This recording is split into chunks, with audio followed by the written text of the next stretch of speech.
할렐루야.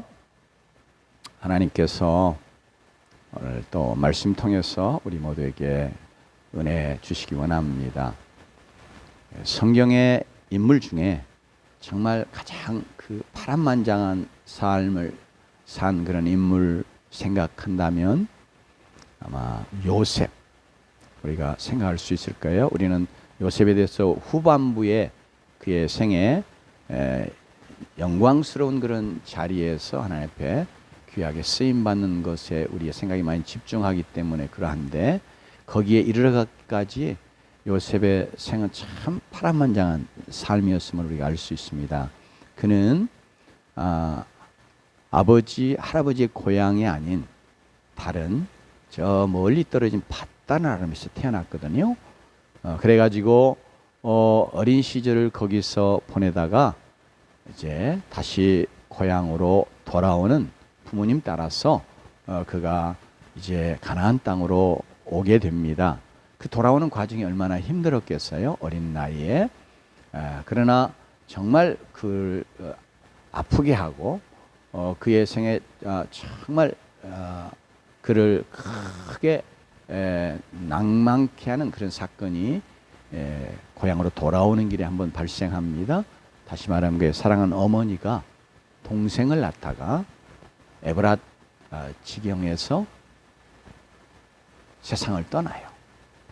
어린 나이에 부모를 잃는 것이 얼마나 큰 충격이고 아픔인지 우리가 가히 상상할 수 없을 만큼 그렇게 큰 것인데요. 이렇게 그러니 젊은 아주 어린 나이에 이렇게 어머니를, 사랑하는 어머니를 여의고 이제 이복 형제들 가운데서 살아가는 거예요. 그러면서 그들의 많은 질시와 미움을 받고 자라거든요. 그러다가 마침내 이제 그것이 정말 폭발하는 그런 상황이 발생을 해서 형들이 요셉을 그냥 깊은 구덩이에 던져서 너 거기 죽어 하고 던져버렸어요.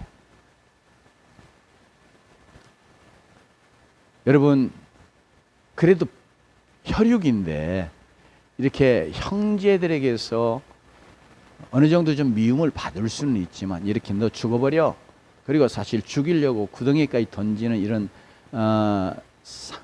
그런 아주 참 처참한 상황이 과연 우리 살아가는 생에 얼마나 몇 사람에게나 일어나겠어요? 근데 요셉에게는 그런 일이. 그래서 그냥 깊은 웅덩이에 던져졌어요. 얼마나 그가 정말 절망스럽고 얼마나 애통할 그런 상황이었겠어요? 물론 이제 후반부에 성경에 가르치는 내용을 보면 요셉이 막 울면서 형들에게 애원했다고 하는 내용이 이게 형들의 입을 통해서 증거되는 내용을 보면 뭐 당연히 그러지 않겠어요? 요셉이 뭐 초인이 아니니까, 똑같이 우리가 같은 성정을 가진 사람이니까 우리도 그런 상황이 되면 얼마나 형님들 좀 살려주세요, 한 번만 정말 내가 뭐 잘못한 것이 있으면 용서해 주시고 한 번만 좀 봐주세요, 살려주세요, 막 애걸복걸 하지 않았겠어요? 그럼에도 불구하고 형들은 그냥 얼마나 그들의 마음이 냉혹했던지 너 거기 죽어라 그리고 던져버렸다. 그래서 이제 정말 이제 내 죽는구나 이런 상황을 만났어요. 그런데 또 이제 하나님의 은혜로 극적으로 거기에 구덩이에서 건짐을 받잖아요. 그래서 형들이 나를 살려주려나 보다. 그러고 올라왔는데 보니까 돈 받더니 자기를 미디안 상인들에게 팔아버리는 거예요. 죽이는 것보다는 그래도 그것이 형들 편에서도 또 요셉에게도 나을 것이라 생각해서 그렇게 했겠지만 인신매매가 바로 형들에 의해서 이루어진다. 그래서 그것도 이제는 딱 묶여가지고 험난한 사막의 길을 걸어갑니다. 얼마나 고통스럽고 얼마나 힘들었을지 우리 가히 상상할 수 없죠. 제가 이게 사막 지역을 좀 가보니까 이 막 위로부터 내리쬐는 그 강렬한 태양 아래 이렇게 걷는다는 자체가 얼마나 힘든지 모르겠더라고요. 막 또 올라오는 이 지열이 숨을 턱턱 막히게 하면서 정말 힘들거든요. 그런데 그런 길을 갈 때 요셉이 얼마나 힘들었겠어요. 마음은 얼마나 아팠겠어요. 또 어떤 점에서는 얼마나 낭망이 되고 정말 낭망 정도가 아니라 정말 절망이 되면서 얼마나 힘들었을지 가히 상상하기 어려울 정도죠. 그리고 이제 먼 길 걸어서 끌려서 그렇게 해서 애굽에 도착해 가지고 남의 집에 종으로 팔려갔습니다. 보디발이라고 하는 그런 바로 왕의 시위대장 그런 고관 대작의 집에 종으로 팔려갔습니다. 그 당시에 이 노예가 된다고 하는 것이 거기는 인권이라는 게 하나도 없는 것이 얼마나 무시받고 천대받고 얼마나 또 매질도 때로 당하며 얼마나 참 비참한 삶을 살게 됐을지 모릅니다. 그러다가 이제 조금 인정을 받아가지고 가정 총리 자리까지 올라왔는데 그런데 또 정말 가장 수치스러운 누명을 쓰고 마치 오늘 우리가 사용하는 용어를 쓰자면 마치 성폭행, 미수범 이렇게 누명을 쓰고 그리고 이제 지하 감옥에 가지. 그 당시에 감옥은 다 이게 지하로 판 거거든요. 이 지하 감옥에 햇빛도 들어오지 않는 곳에 갇혀서 고생을 하는 거죠. 그것도 많은 사람들이 다 저는 왜 여기 들어왔어? 이렇게 이야기할 때마다 뭐예요?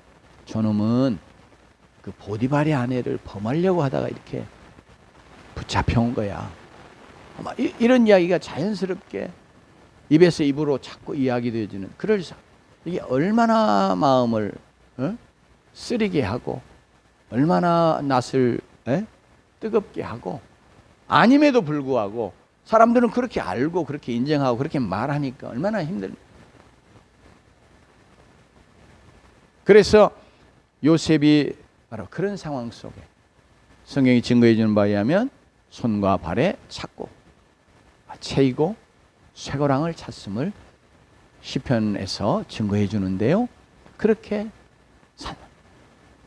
그러면 참으로 얼마나 생에 대해서 비관하고 절망하고 또 심지어 또 형들에 대한 이렇게 미움과 증오 이런 것에 확 붙잡히게 되고 또 그리고 심지어 하나님을 향해서도 원망과 불평하면서 아무런 생에 그런 소망이 없이 어떤 기대가 없이 이제 그냥 얻지 못하면 죽지 못해 살아가는 그런 삶을 살아갈 수밖에 없는 그런 형편에 지금 요셉이 여러 번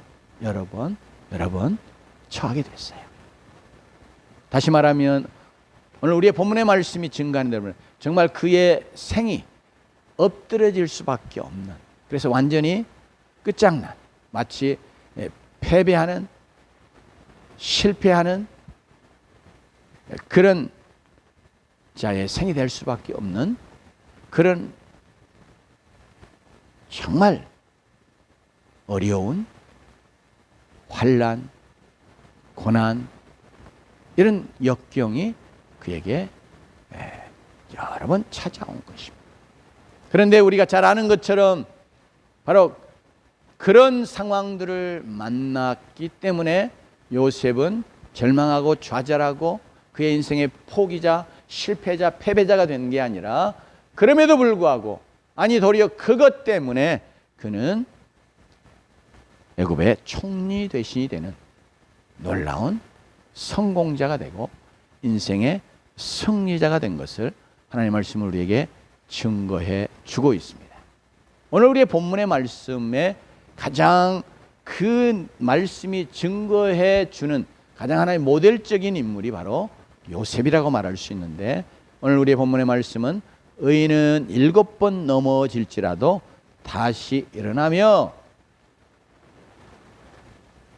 그렇게 말씀하잖아요. 그러나 악인은 재앙으로 엎드러지느니라, 이렇게 말합니다. 그러니까 다시 일어난다고 하는 거, 엎드려지는 거하고 좀 달리 이렇게 그냥 잠깐 우리도 발을 잘못 딛거나 그러면 이제 넘어지잖아요.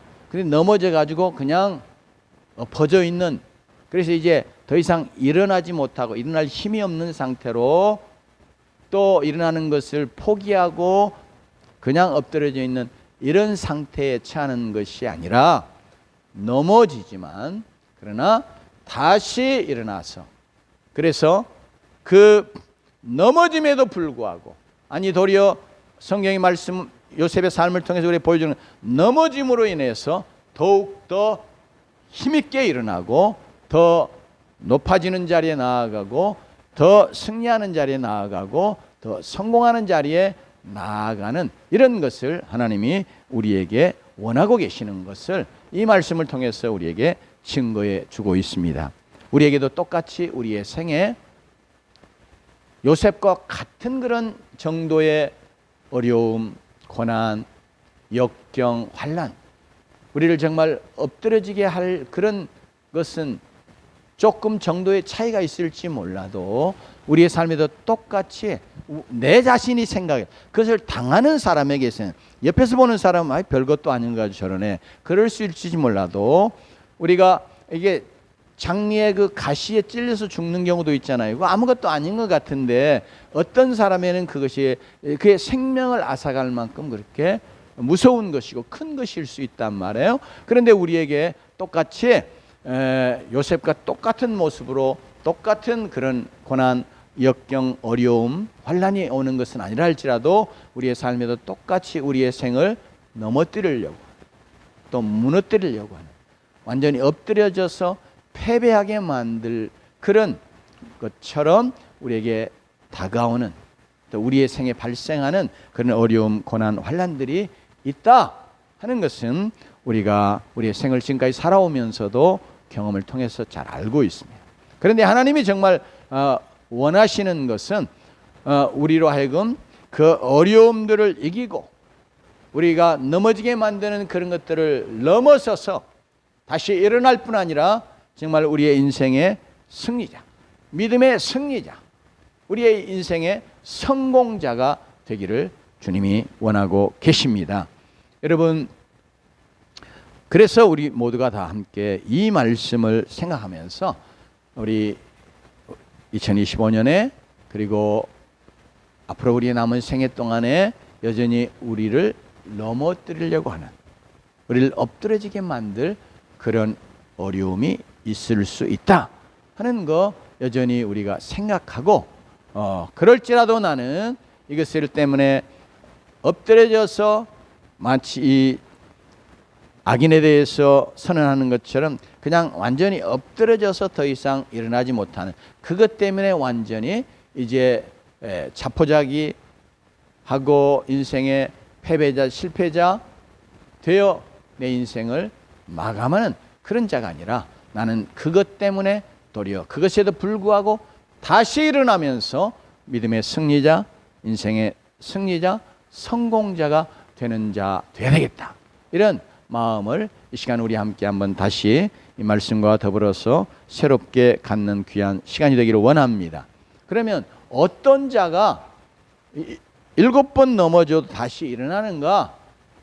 왜 요셉이 그렇게 그의 인생이 정말 무너질 수밖에 없을 만큼 그렇게 아주 크고 어려운 그런 역경들이 그에게 일어났음에도 불구하고 그가 일어날 수 있었는가? 그럴 때 오늘 말씀은 우리에게 이걸 가르쳐줘요. 의인은 다른 자가 아니라 누가요? 의인이에요. 의인은 7번 넘어질지라도 다시 일어난다, 이렇게 말하고, 이 말은 그러니까 넘어짐이 있어도 의인은 언제든지 다시 일어나는 존재 된다. 그렇게 해서 엎드려져서 패배하는, 실패하는, 이제 자포자기하는 그런 생을 살다가 마치는 게 아니고 승리하는, 또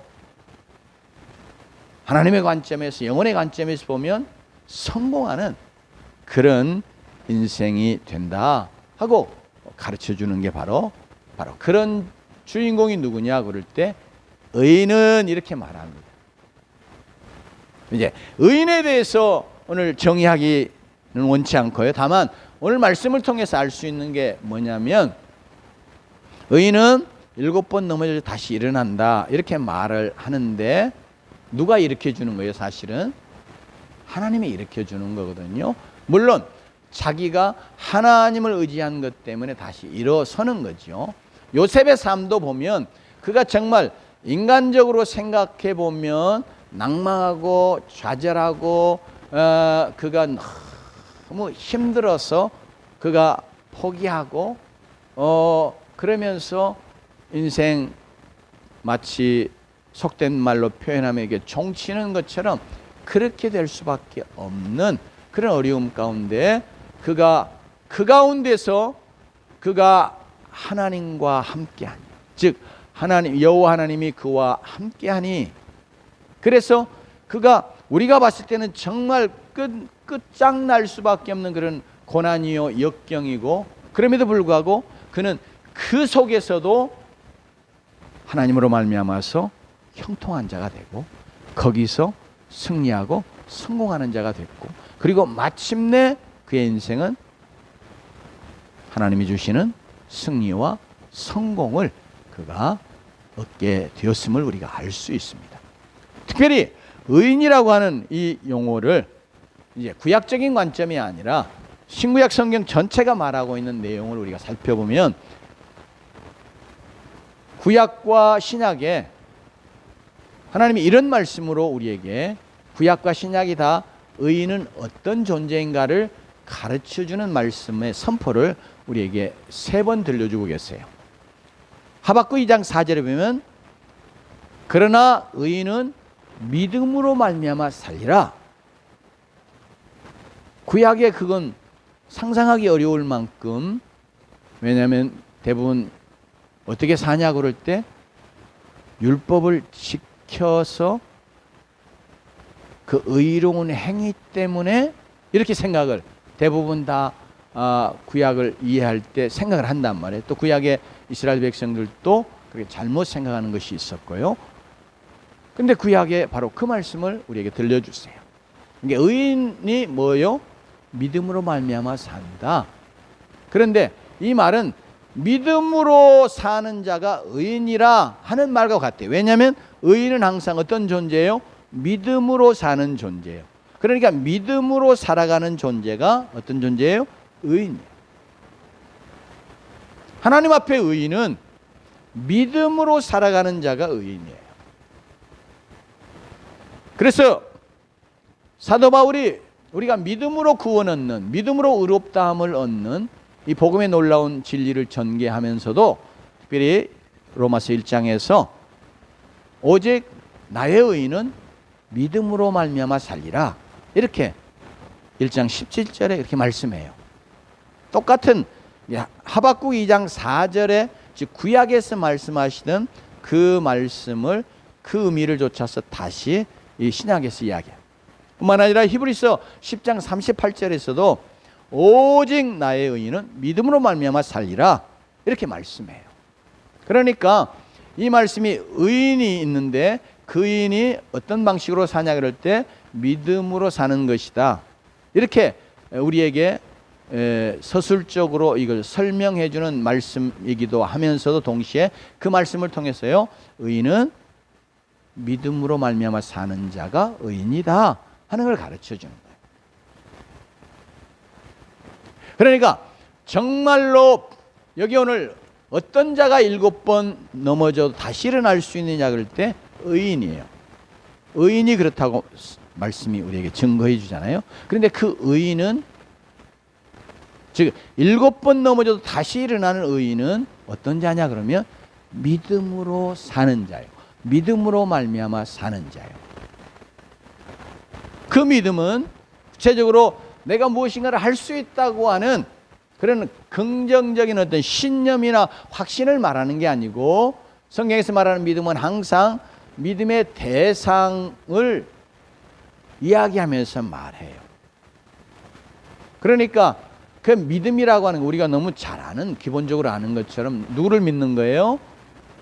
하나님을 믿는 건데, 구체적으로 성령에서 믿음의 대상이 되신 하나님, 그래서 내가 똑같이 성경에 오늘 말하는 의인 그리고 믿음으로 사는 자가 되려면 성경이 말하는 그 믿음의 대상인 하나님을 내가 인격적으로 믿어드리는 자 돼야 되고, 그 하나님을 의지하는 자 되고, 그렇게 그래서 그 믿음으로 계속해서 살아가는 자.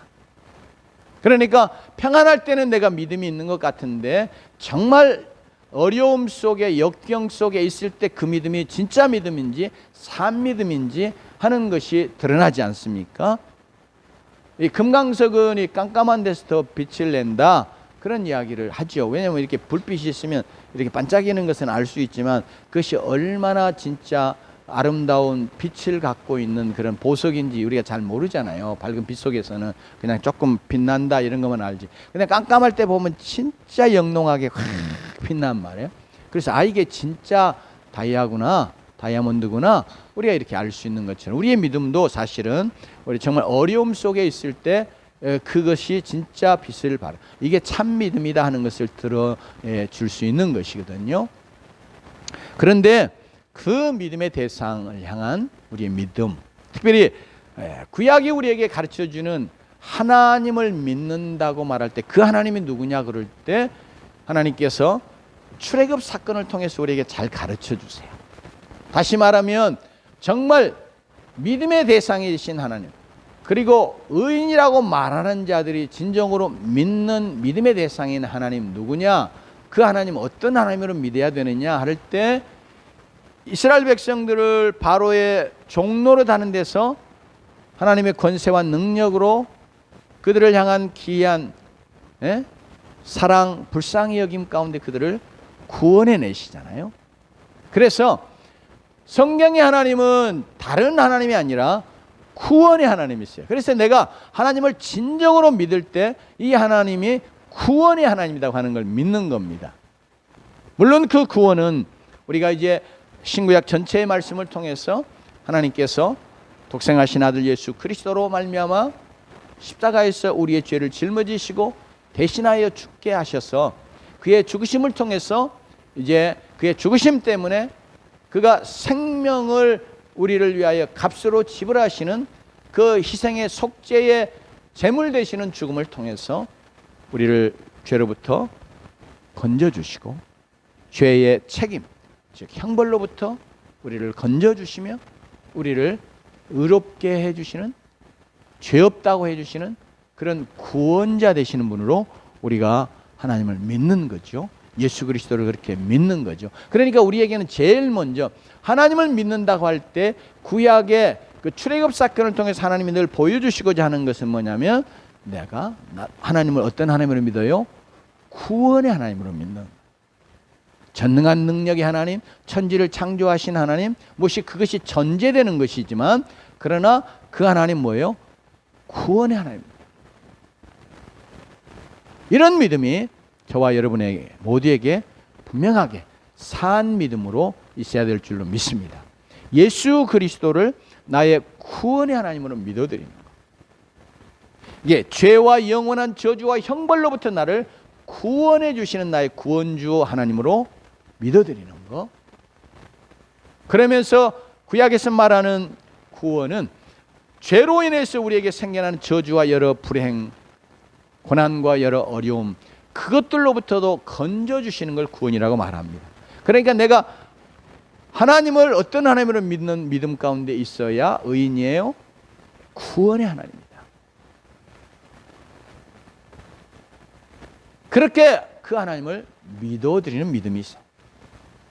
왜냐하면 이 믿음이 내가 실제로 나를 넘어지게 하는 그런 어려움을 당하고 있는 상황 속에 우리에게 더 필요합니다.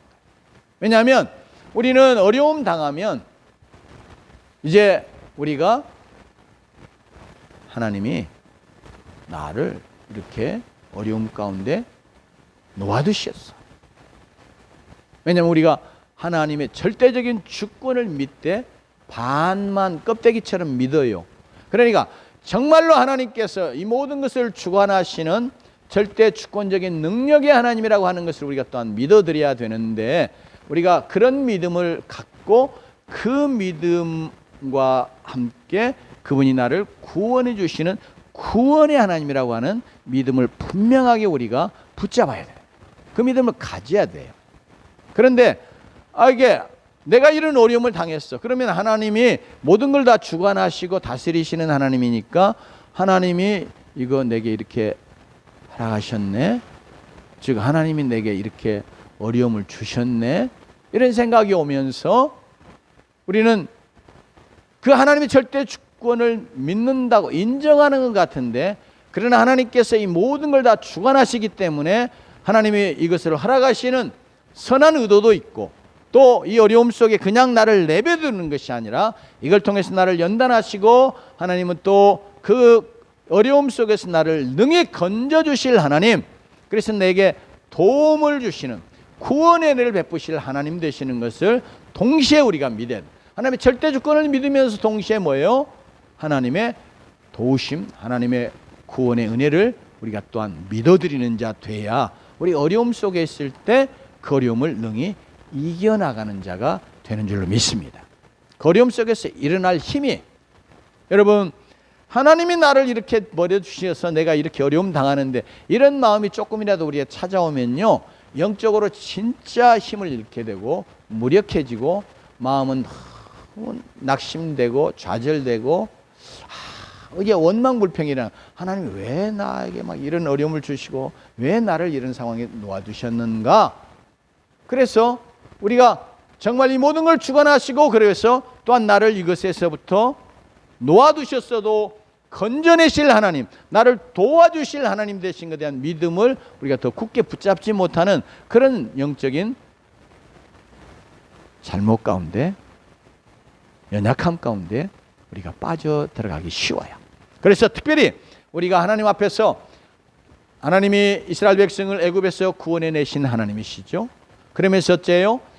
자기 백성들 가운데 임재하셔서 함께 하시면서 그 백성을 다스리고 통치하시며 그들의 삶의 모든 것을 다 채우시고 모든 필요를 채우시고 늘 그들을 지키고 보호하시는 그런 왕이시면서 삶을 책임지시는 하나님으로 성경이 말할 때는 아버지 되신 하나님이시요, 동시에 그들의 그 험난한 여정을 이끌어 가시는 그런 목자 되신 하나님. 이거 하나님이 자신이 그런 하나님 되는 걸 그 사건을 통해서 우리에게 보여줘. 그래서 이스라엘 백성들이 끊임없이 내가 믿는 하나님은 어떤 하나님이냐 하는 것, 나를 구원해 내신 구원의 하나님, 그리고 지금도 구원해 내실 구원의 하나님. 뿐만 아니라 그분은 모든 걸 주관하고 다스리시고 통치하시는 그런 왕이시고, 나의 삶의 모든 것을 책임지시고 모든 필요를 공급하시고 나를 돌보시는 아버지 하나님, 그러면서 내 생을 이끌어 가시를 목자 되시는 하나님, 이렇게 하나님을 믿어드리기를 원하셨어요. 그래서 이 광야 40년 동안에 하나님이 늘 그것을 이스라엘 백성들에게 가르쳐 주심으로 실제로 그들이 축복의 땅 가나안 땅에 들어가서도 하나님이 정말 그들 가운데 함께 하시며 그들을 다스리고 통치하실 왕이심을 그들이 인정하고 그 외의 다스림과 통치를 받는 그런 백성으로 살아가기를 원하셨고요. 그러면서 그냥 이 가나안 땅의 복됨이라고 생각하는 그런 풍성한 그런 곡물들 때문에 그들이 사는 게 아니라 하나님이 그것을 공급해 주셔서 하나님이 그들의 필요를 채워 주셔서, 그렇게 또 그런 곡물들이 풍성하도록 하나님이 때마다 시마다 비를 주시고 그러면서 그것을 복되게 해주심으로 그들이 이렇게 산다 하는 것을 늘 그들이 기억하면서 하나님을 그들의 아버지 하나님, 그들의 삶을 이끌어 가시는 그런 목자 되시는 하나님으로 늘 믿어드리는 자들이 되기를 원하셨어요. 그래서 이런 신앙에서 이탈해 갈 때 하나님이 한 번씩 기근으로 또는 외적들의 침입으로 우리의 삶이 하나님이 우리의 왕이 되지 않으시면, 하나님이 우리의 삶을 책임지시는 아버지 하나님 안 되시면 우리의 삶은 이렇게 망하는구나, 이렇게 고난을 겪는구나 하는 걸 깨닫게 그렇게 하셨거든요. 그래서 우리가 7번 넘어질지라도 다시 일어나는 그런 의인은 하나님을 향해서 그분이 어떤 상황에 있든지 내 삶의 나의 구원자 되시는 하나님, 죄와 영원한 심판 형벌로부터뿐 아니라 죄로 인해서 우리의 삶에 찾아온 온갖 저주, 이런 모든 것들로부터 나를 건져주시는, 구원해 주시는 하나님으로 늘 믿어드리는 그런 믿음으로 살아갈 때, 그래서 내가 지금 어려움 당해도 하나님이 여기서 어찌 하는 거예요? 하나님이 선하신 뜻 가운데 이렇게 나를 이곳에 놓아두셨다 할지라, 이걸 만나게 하셨다 할지라, 잠시 내가 넘어지는 것처럼 이렇게 된 상황 속에 나를 두셨다 할지라도 하나님 어떤 하나님이요? 믿음으로 그 하나님을 바라보고, 그래서 그 하나님을 의지하고 하나님의 은혜와 도우심을 구하면 하나님께서 또 이걸 건져주시는 구원의 하나님 되신다 하는 것을 우리가 믿음으로 붙들고 나아가면, 그때 우리가 어려움 당해도 그것이 일어날 수 있는 힘을 얻는 거예요. 특별히 우리가 이 넘어질 때, 어려운 상황에 있을 때, 고난 속에 있을 때 우리는 늘 정말로 우리에게 힘이 되는 하나님의 말씀을 우리가 갖고 있어야 돼요. 붙들어야 돼요. 다윗이 그랬습니다. 다윗 생에도 참 고난이 많았죠. 늘 도망 다녀야 되는 삶이며 얼마나 그의 생명의 위협을 겪는 그런 어려움들이 많았는지 몰라요. 근데 다윗이 이 고백을 해요. 시편 119편 50절에서 이 말씀이 나의 고난 중에 위로라, 주의 말씀이 나를 살리셨기 때문이니라, 이렇게 고백합니다. 그 말은 그가 고난 중에 이제 정말로 아무런 살 소망도 없고 힘도 없고 이제 모든 걸 다 포기할 수밖에 없는 그런 상황 속에 있는데, 그를 정말 위로해 주고 힘을 주고 그를 살려준 게 뭐냐면 하나님의 이 말씀이에요. 이 말씀은 다윗이 개인적으로 믿음으로 하나님 앞에서 받은 그 말씀 두고 하는 말이거든요. 하나님이 다윗에게 하셨던 말씀이 있어요. 그래서 그 말씀이 그 고난 속에 다 이제 내 진짜 끝났구나, 나 이제 망했구나, 이제 더 이상 아무런 소망이 없구나, 이러면서 완전히 엎드러질 상황이 됐을 때도 그를 왜요? 다시 살아나게 해줘, 힘을 얻게 하고 위로를 갖고. 그래서 우리가 엎드려져도 다시 일어나는 의인으로서, 이거 봐, 의인은 정말 하나님의 말씀을 철저하게 믿음으로 붙잡는 그런 의인이라고 말할 수 있어요. 그러니까 우리의 생에 우리가 하나님의 이 말씀 전체 성경 66권을 다 우리가 하나님의 말씀으로 믿고, 그러면서 이 말씀들을 우리가 잘 이렇게 믿음으로 늘 붙잡고 의지하려고 해야 되지만, 특별히 우리에게는 하나님께서 우리에게 주시는 약속의 말씀들이 정말 하나님이 이렇게 말씀하셨네, 그러면서 너무 이게 정말 감사가 되고, 그러면서 하나님이 정말 이게 내게 이렇게 주시는 말씀으로 이렇게 받아들여지는 말씀, 물론 다 그렇게 받아야 되지만 특별히 그렇게 하나님이 내게 감동하여 주시는 말씀들이 있어요. 그런 말씀이 있어야 될 줄 믿습니다. 아니면 하나님, 정말 하나님께서 내게도 그런 말씀 주십시오, 이렇게 여러분들이 하나님 앞에 기도하고 말씀을 대하면 하나님께서 어떤 말씀으로 강력하게 하나님께서 여러분에게 말씀해 주신 그런 말씀들이 있을까요? 그 말씀을 붙잡을 때 우리는 넘어져도 다시 일어날 힘을 얻고 다시 일어서게 됩니다. 여러분, 다윗이 또 그랬어요.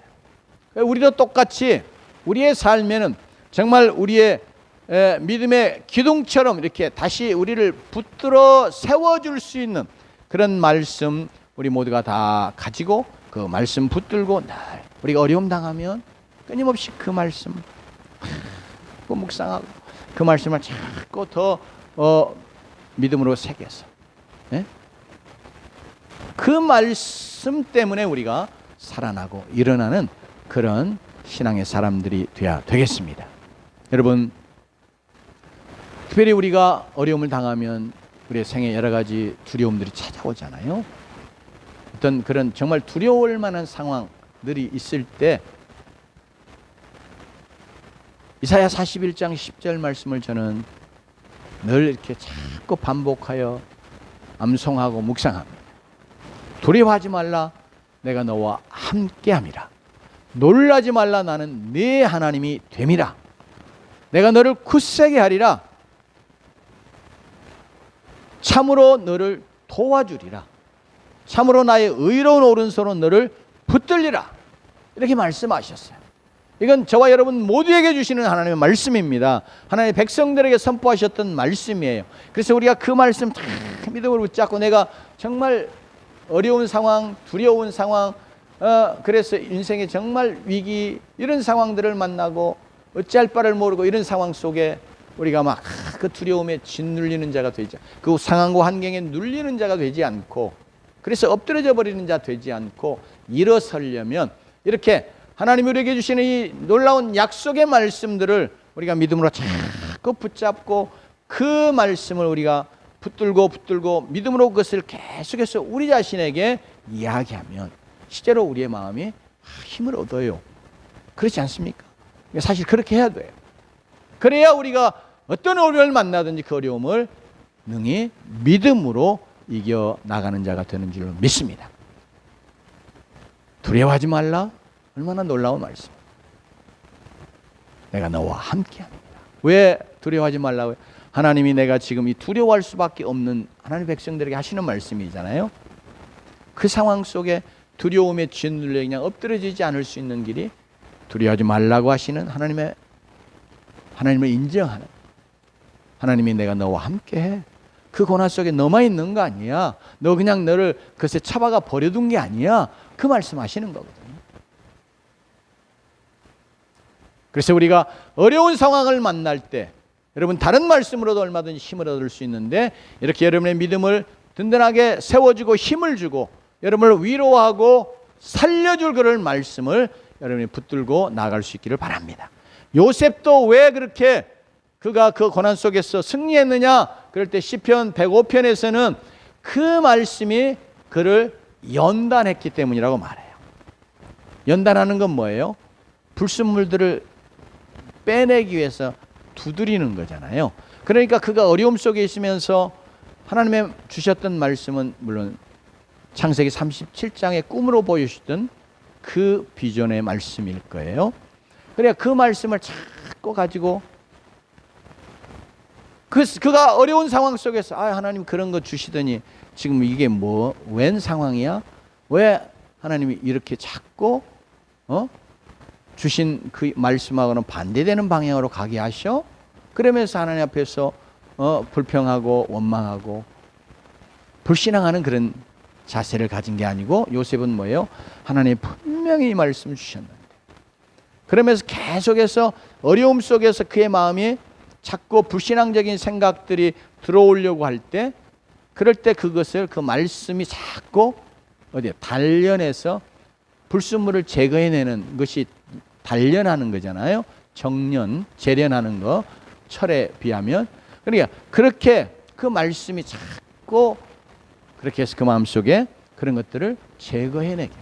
그렇게 그 말씀을 계속 그가 붙들고 그 말씀에 의해서 그 안에 들어오는 여러 가지 불신앙적인 생각들, 하나님을 의심하는 생각들, 원망하고 불평하고자 하는 그런 마음들 다 자꾸 재내는 그런 훈련이 그에게 이루어졌다 하는 걸 우리에게 말씀해 줍니다. 그러므로 사랑하는 성도 여러분, 우리가 하나님 앞에서 늘 우리가 어려움을 만나면 그럴 수 있잖아요. 왜 하나님 내게 이렇게 허락하시는가? 왜 하나님 나를 이렇게 하나님 나를 사랑하시면 왜 내게 이런 어려움을 주시는가? 고난을 주시는가? 그러면 우리가 사실 엎드려져요, 진짜. 그럴 때 하나님을 사랑하는 자 곧 그때로 부르심을 입은 자들에게는 모든 것이 합력하여 선을 이루느니라. 이런 말씀을 우리가 분명하게 붙잡으면 하나님께서 그 말씀으로 우리에게 힘을 주시고 거리온 성에서 우리로 이기고 일어서게 만드는 자가 되는 줄로 믿습니다. 아브라함이 그랬거든요. 아브라함 링컨이요. 믿음의 사람 아브라함 말고 아브라함 링컨. 그가 초등학교 9개월밖에 못 다녔습니다. 엄마는 일찍 죽었습니다. 그러니 천생고아처럼 됐잖아요. 물론 아버지, 어머니 뭐 있었지만 여러분 학교도 못 다니는 거예요. 그러니까 그가 안 해본 일이 없을 정도로 거의 모두 정말 우리가 3D라고 말하는 그런 직종들을 안 해본 일이 없을 정도로는 다 해봤습니다. 그러면서 그가 조금 이제 성년이 돼가지고 잡화점 사업을 하게 됐는데 첫 번째 사업이에요.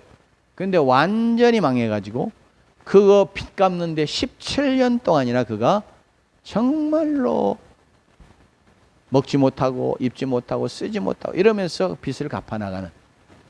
그리고 나서 그가 여러분 이제 독학해서 변호사가 되잖아요. 그리고 나서 그가 이제 정계에 입문해가지고 주의회 의원에 출마했는데 낙선합니다. 상원의원에 출마했는데 낙선합니다. 부통령에 출마했는데 낙선합니다. 그런데 그가 늘 기억했던 것이 로마서 8장 28절입니다. 우리가 알거니와 하나님을 사랑하는 자 곧 그 뜻대로 부르심을 입은 자들에게 모든 것이 합력하여 선을 이루느니라. 그래서 늘 그는 그렇게 자기가 정말 실패하는 것 같고 정말 낭망할 수밖에 없는 그런 어려움 속에 들어갈 때 늘 하나님이 나를 이 모든 것이 합력하여 선이 되게 하실 것이다. 그리고 나의 앞으로의 선한 일을 위해서 선한 결과를 위해서 하나님이 나를 지금 훈련하고 계신다. 늘 이렇게 그 로마서 8장 28절 말씀을 붙들고 그렇게 생각해서 그는 낙심하지 않았습니다. 그 어려움 속에서 실패자라고 보이는 그런 상황 속에서 그가 엎드러지지 않았어요. 그리고 마침내 그는 우리가 아는 것처럼 미합중국의 16대 대통령으로 가장 위대한 대통령으로 기억되는 그런 인물로 우뚝 서게 됐지요. 여러분, 이처럼 우리가 하나님 앞에서 우리의 생애도 조금 아브라함 링컨과 다를 수 있는, 그러나 우리의 생을 자꾸 넘어지게 만드는 이런 것들이 우리의 생에는 우리가 이 생을 살아가는 동안에 계속 있게 되어 있습니다. 그러나 그런 상황 속에서도 하나님은 우리에게 원하시는 게 뭐냐? 그것 때문에 완전히 엎드러지는 자가 되고 실패자가 되고 패배자가 되는 것이 아니라 그 모든 것에도 불구하고 아니 도리어 그것 때문에 더 일어서는 자 되고 승리하는 자 되고 성공하는 자 되고, 그래서 하나님 앞에 존귀하게 쓰임받는 그런 생을 사는 자로 우리가 이 땅에서 살고 또 우리의 생을 그렇게 영위해 가기를 원하시는 우리가 믿음으로 붙잡고, 오늘 이게 내가 하나님 앞에 내가 의인이야 이렇게 말할 수 있는 그런 행위로 말미암은 말고 다만 성경이 말하는 것처럼 믿음으로 늘 살아가는 그런 의인 되어야 되겠다. 그래서 늘 믿음으로 살아서 내가 7번 넘어져도 다시 일어나고 마침 끝까지 내가 일어나 승리하는 승리자로 내 생을 살아야 되겠다.